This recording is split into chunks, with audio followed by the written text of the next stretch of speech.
You're, pretty much a sports announcer, and you got pretty much put into the wrestling, not because you wanted to, but because they needed somebody to call the action. That's the way life is in this business.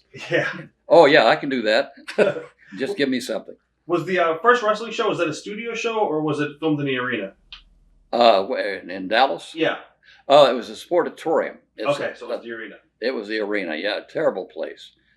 How did you prepare to call wrestling for the first time?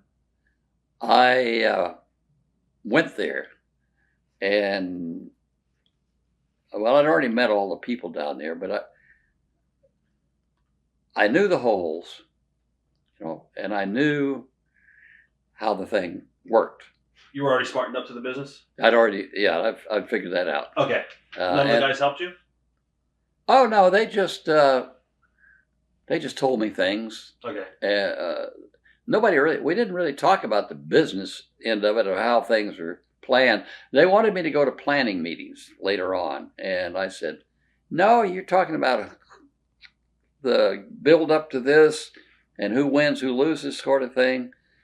I don't want to know that.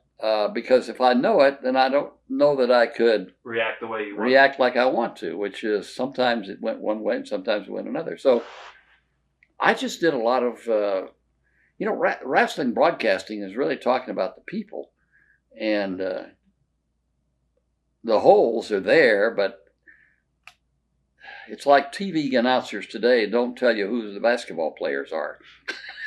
They just suppose that because you're watching, you know everything, I guess. But that I would give a hold occasionally, but I was trying to build up these battles between the guys and all that. And this took time. After CBS took over the Tuesday night slot, they took over all the network all the time.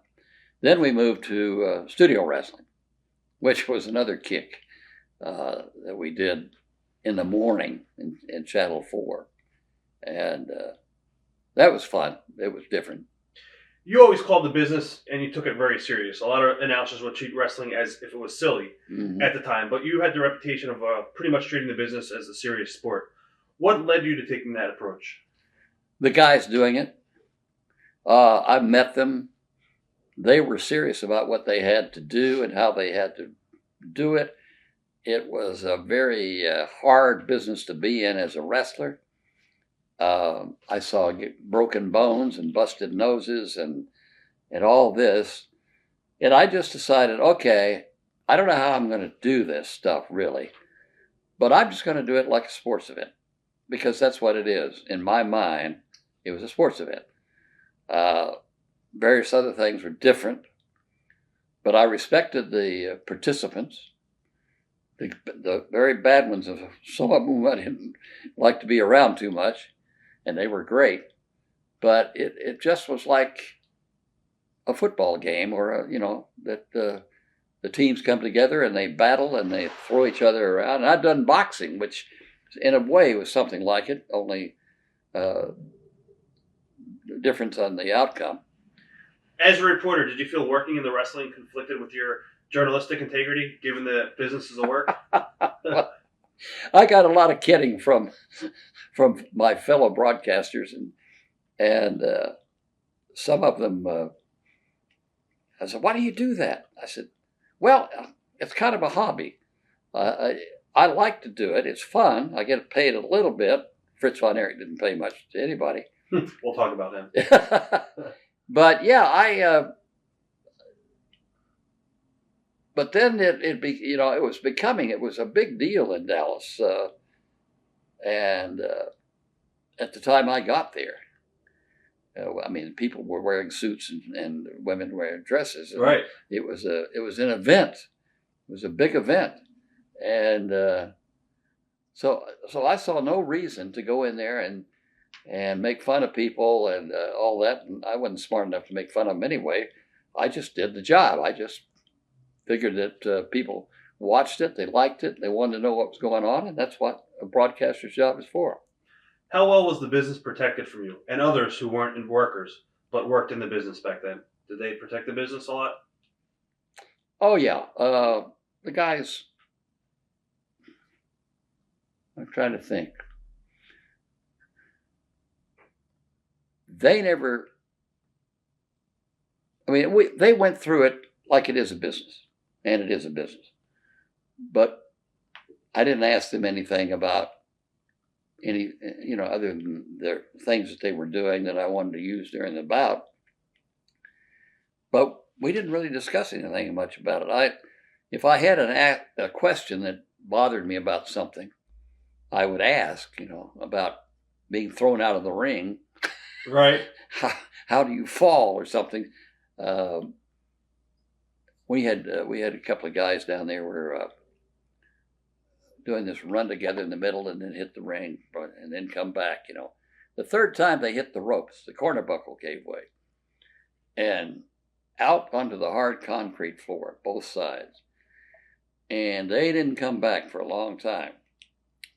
And I thought, whoa, I know how they catch themselves when they're thrown over the ropes, and but what happens when you do that? There's no way to catch it. So that's the kind of thing that I would inquire. And then I had some friends in the Von Erichs later on, and a bunch of the guys that I knew who wrestled around, and I would ask them, hey, I don't want to get too inside your business, but what about this? I can't think of what it would be right now. Right. But it was, and then they'd make a mistake. Gary Hart had the great kabuki. Yep. And kabuki spread the green stuff. Yeah. So I'd interview Gary, and Gary, now here's the way Gary and I worked, to give you an idea of what we're talking about. Gary and I would, before we ever started doing each other, he said, okay, now I'm going to consider you the professional journalist and professor, because I was teaching. I said, okay. And I will consider you a ne'er-do-well, sleazy manager. How's that? That's great. That we'll get along fine. And so that's the way we treated each other. And this one time I was going to interview him in kabuki. And kabuki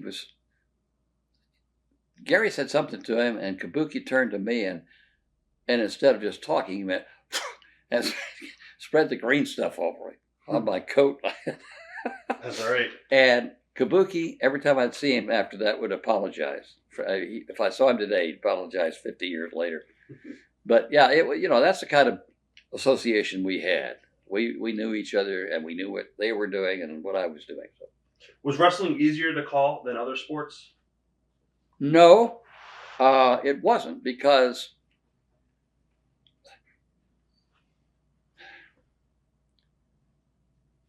there were things that would, especially back in the old 2 out of 3 fall era, things got very slow. Right. And if you a lot of rest holds. Yeah. Oh man. And they had to rest a lot, and so I had to have a lot of information. And if I ran out of my information, I had to kind of not make it up, but make something or go right about the next week's bouts. Or it's rather like a rain out in baseball. You better have some information, or it's maybe a long time.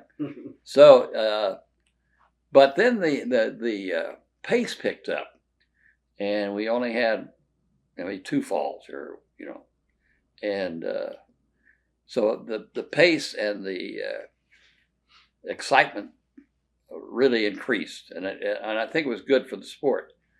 It was certainly easier to do one of those than 2 out of 3 falls, and what we always did was finish the show on 2 out of 3 falls, and then they both want to fall, and next week we'll bring you right cliffhanger. Yeah. So that was the biggest problem I had early on, was filling time when they were not going fast. Later on, there was so much going on, later in the Von Erich era and all that man, you just hung on. Watch thousands of exclusive shoot interviews right now on TitleMatchNetwork.com.